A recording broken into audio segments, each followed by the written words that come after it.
Hi, this is Quinn. Welcome back to Quintech.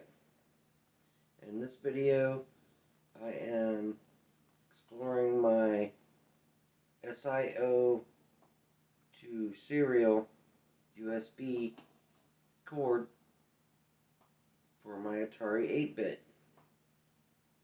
I have the Atari XL, Atari 800 XL. There are several XLs. There's the 800 XL, there's the 600 XL, there's the 1200 XL, and then they switched to the XE. There's the 65 XE, which is basically the same thing as a 800 XL. Then there's the 130 XE, which is really, the 65 XE is 64 bits, 64K of RAM. The 130 XE is 128K of RAM. And then there was the XEGS, I think it was called. Yes, the XE game system.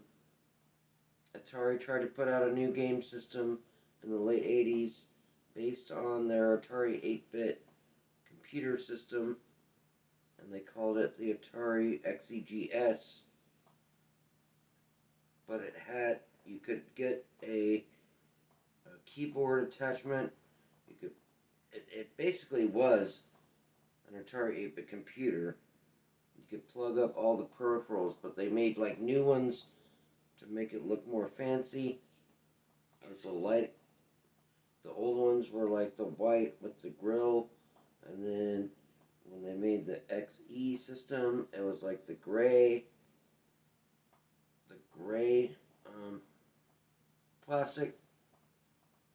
And even my first modem, the very first modem I owned, I got my Atari 800 XL from Walmart, but then I went to this like specialized Atari computer store, and they had the Atari XE, I forget what it was called, the 300 baud modem. You could plug it right in. And I also got a printer. It wasn't the tractor feed.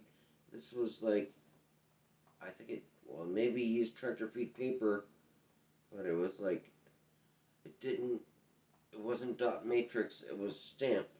It had this like, really, and it was a different thing with the Atari.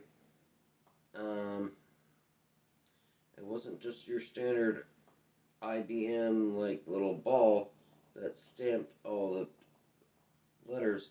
This had like letters that spun around on their rubber stamp, and that's how it. And I'll show you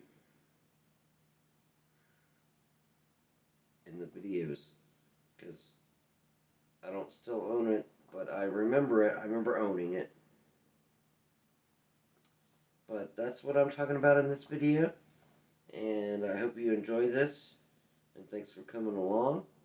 And like, subscribe, hit the bell icon if you're so inclined, if you want to see every single new video that I release. And without further ado, thanks for coming along with my latest video. And you take care. Alright. Hi, this is Quinn, and welcome back to Quintech Retro. Well, thanks for coming back to my channel, and I appreciate you. And in this video, I am going to work on this cord I built a few months ago. At the time, basically, I took one of these cords, the Atari SIO cable, and I cut it in half. So here's the other half. And then I attached half of it, this half, to this USB to serial cable, which allows me to kind of turn it into, I said before, sort of a hard drive for the Atari 8-bit, but it's more like a floppy disk emulator, almost. That's more what it's like. I don't think I can load. I gotta go back and look at it, but I'm pretty sure it's not as functional as if you buy one of those expensive, like $200 cartridges that you can get, that you put an SD card in. But it does allow you to plug this up to a PC or a laptop, or I think even Macs or Linux boxes, and you can load Atari software directly to your vintage Atari 8-bit computer. So the last time I did this, you see there's a lot of electrical tape here, right? And I couldn't find this package that I had bought. These are what you call wire shrink wrapping. You wrap these around your wire after you make connections, and then heat it up either with a lighter or with a soldering iron, and these little tubes, they're basically a bunch of tubes. I got this collection with all different sizes. These little tubes shrink down around all the wiring inside here, and it just makes it look more professional, and it's a more permanent solution because it shrinks around and it holds on and grips, and basically makes it look like, I mean, obviously you can see there's a bunch of electrical tape wrapped around that, and it doesn't look very professional.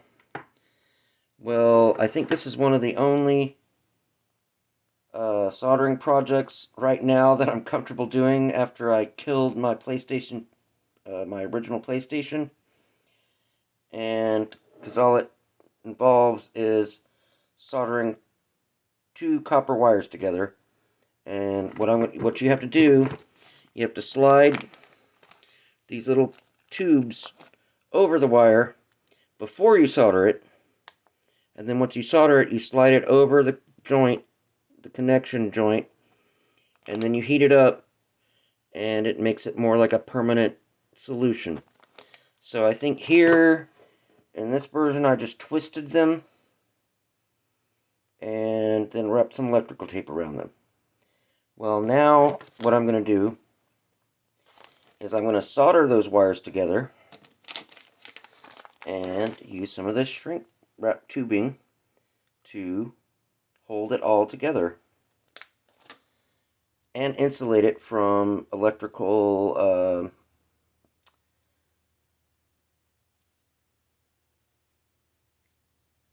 arcs or electrical shorts.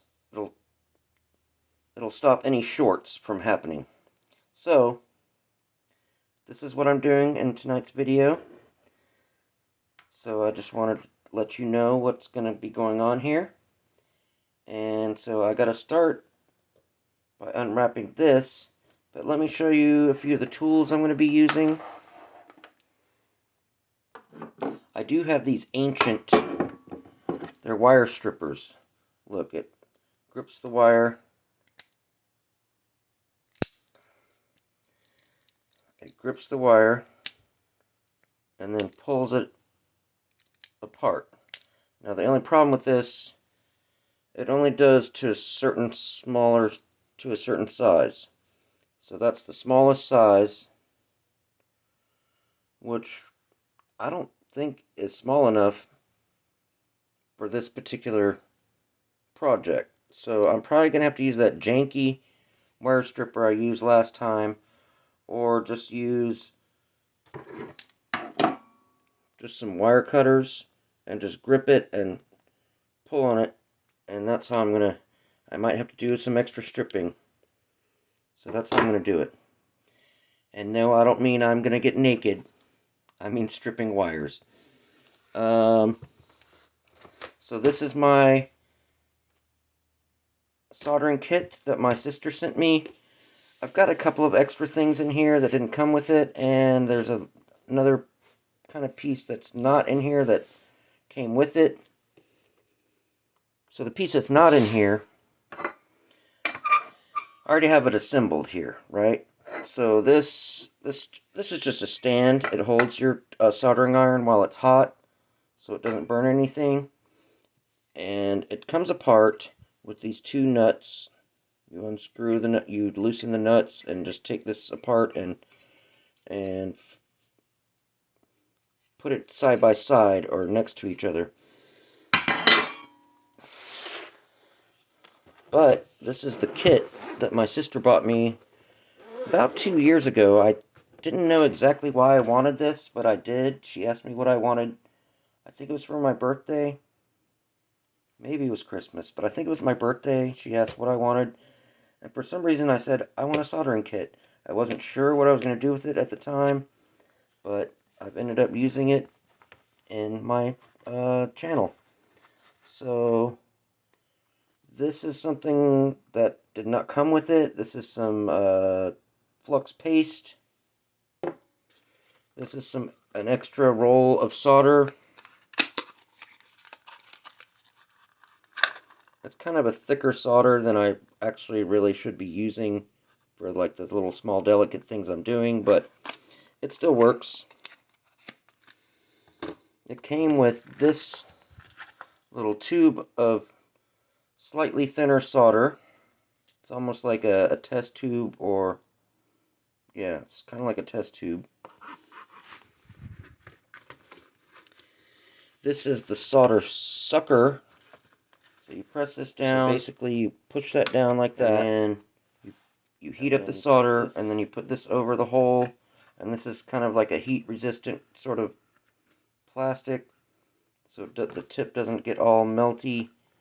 I guess eventually it could get melty if you get too much heat, but so then you put that over that, and then when it's nice and hot, you press this button, and that plunger, it sucks the solder off. This did not come with the kit. Again, this is some solder wick. Solder wick is just basically like a copper braided wire that you use to, you heat it up against some solder with the soldering iron, and use that to, and then the solder kind of, you'll see even on this tip, if I can get it to focus, the solder kind of pulls up into this braid. So that's how you remove excess solder off of your board or whatever you're working on. So then this is I think I got it at Radio Shack years and years and years ago, and I couldn't find it when I asked for this. I couldn't find this soldering iron back then. I later found it and added it to this kit, but it's not actually part of this kit. This is the one that came with it. This one's slightly more advanced. It has, I mean, it's not perfect.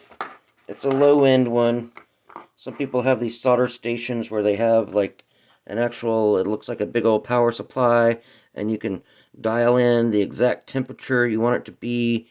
This one has this little tiny dial that you can't even really read, but you can adjust how hot it gets with that little dial.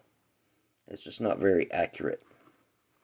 So like I say, it's kind of a lower end product, but hey, it's good for an amateur solderer like me, an amateur electronics guy. I did take some electronics classes. I graduated from ECPI back in 2004. I don't know why I never went and found a job in the industry. So these are the tools I'm working with, and it came with these not Captain, that's a type of tape, heat resistant tape. These are, I don't even know if these are solid. I haven't even used these. I probably should have used these with my PlayStation, my last, and then this is just a little sponge that, sorry about the noise, sponge that sits there that you can sort of wipe the tip of your, I mean, you got to get it wet, and it'll thicken up, and you can wipe off some of the soot. And then I also bought this separately. This is like a little tip cleaner. It's basically just kind of a Brillo pad almost inside this little casing. And this also kind of does the same role as this, only it's a little easier because it has that friction, and so you can clean off the tip of your soldering iron much easier.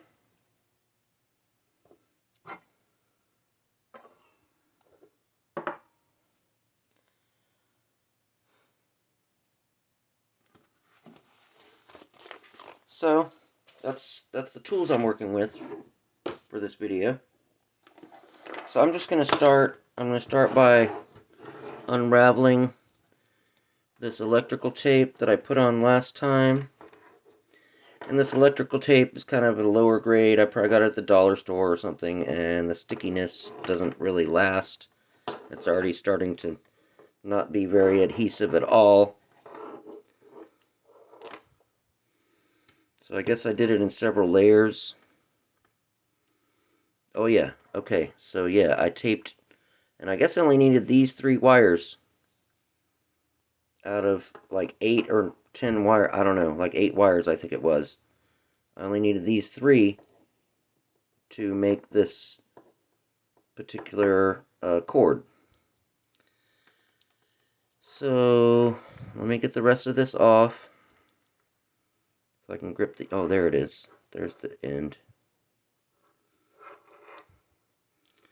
Oh, that's tucked underneath. It must start over here. Well,